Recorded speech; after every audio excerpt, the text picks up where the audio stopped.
O ikaw, oo ikaw. Puwet ka na namang nagabi no. Scroll dito, scroll doon. Last video na daw pero umabot ng alas 2. Kala mo ba iBugs lang ang kapalit niyan? Hindi mga pare ko eh. Habang gising ka, tahimik na napapagod ang kidney mo. Alam mo ba, ang kidney ay parang cellphone. Kailangan din yan ng charging time. At nangyayari yan kapag tulog na tayo sa gabi.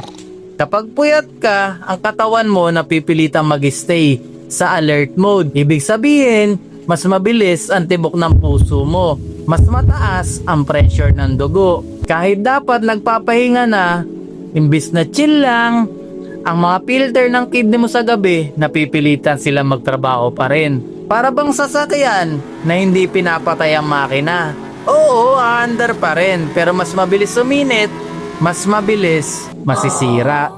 Hindi sapat ang bawi na tulog sa tanghali.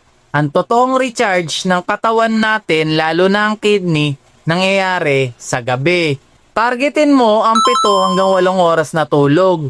Bigyan mo ng pahinga ang mga filter ng katawan mo para hindi sila bugbog sarado araw-araw. Itag mo dito yung mga parekoy natin na laging gising sa madaling araw.